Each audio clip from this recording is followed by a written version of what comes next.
In this video, we are going to learn about ATM, that is asynchronous transfer mode, introduction about ATM, ATM cell format, and ATM applications.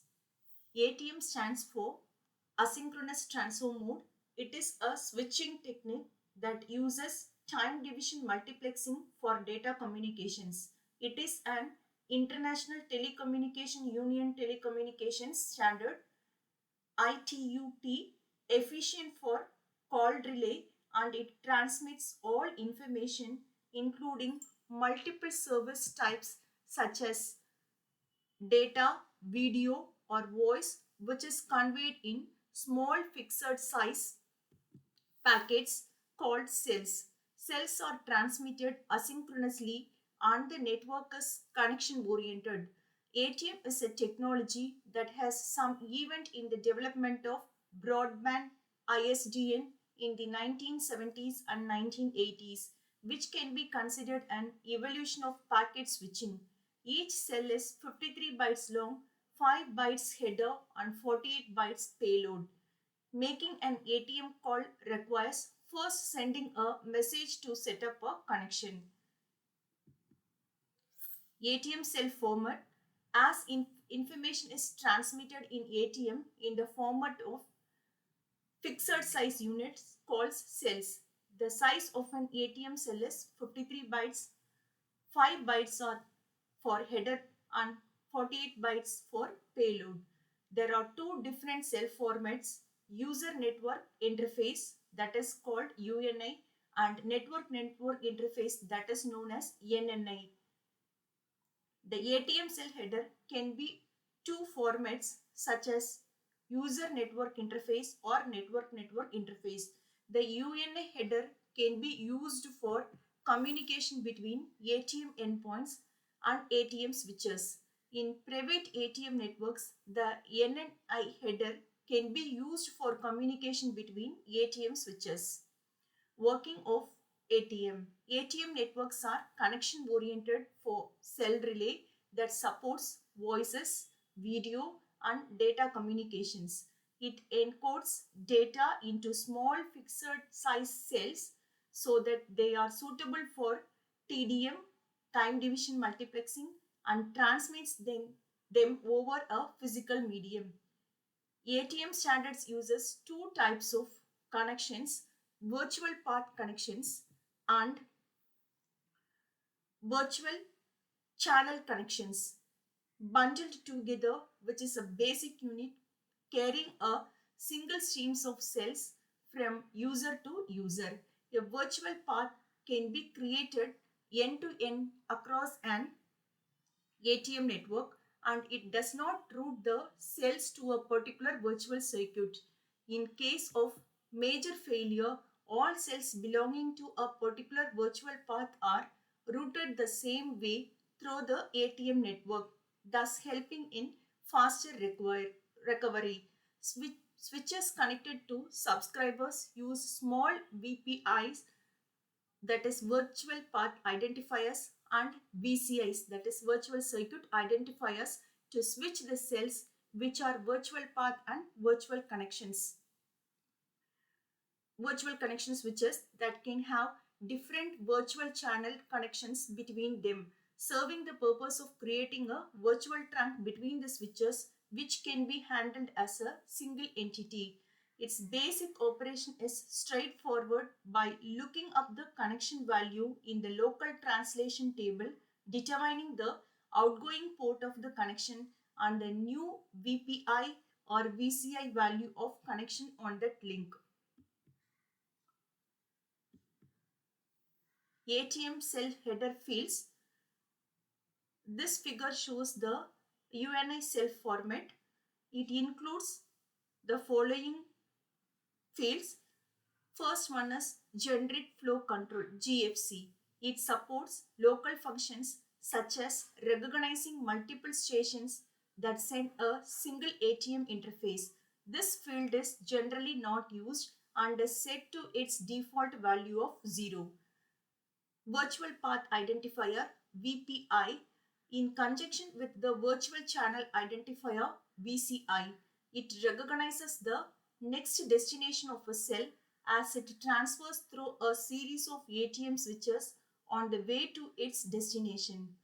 Virtual Channel Identifier VCI, in conjunction with the VPI, it recognizes the next destination of a cell as it transmits through a series of ATM switches on the way to its destination. Payload type PT, it denotes in the first bit whether the cell includes user data or control data. If the cell includes user data, the bit is set to 0. If it includes control data, it is set to 1.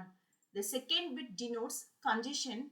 0 means no congestion, 1 means congestion is occurred. And the third bit denotes whether the cell is the last in the sequence of the cells that define a single AAL, a frame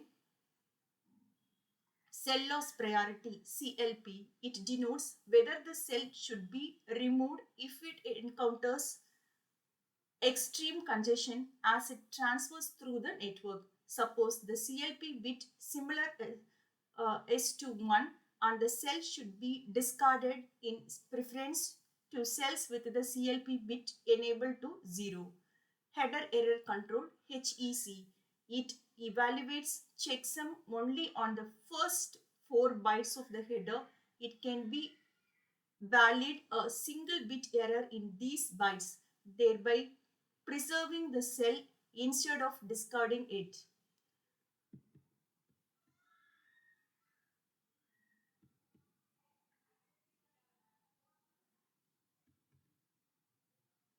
ATM protocol architecture. This architecture includes ATM adaptation layer, physical layer, and ATM layer.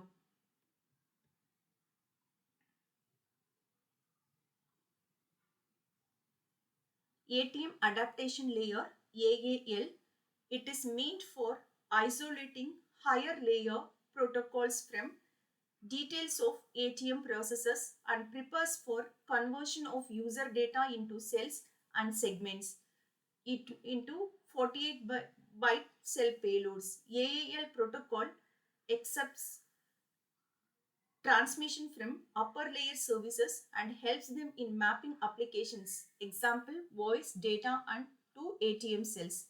Physical layer, it manages the medium dependent transition and it is divided into two parts: physical medium dependent sublayer and transmission convergence sublayer.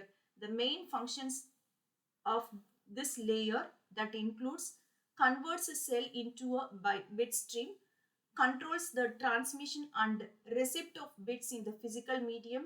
It can track the ATM cell boundaries and look for the packaging of cells into the appropriate type of frames. ATM layer, it handles transmission, switching, congestion control, cell header processing, sequential delivery, etc. and is responsible for simultaneously sharing the virtual circuits over the physical link known as cell multiplexing and passing cells through an ATM network known as cell relay, making use of the VPI and VCI information in the cell header. ATM applications.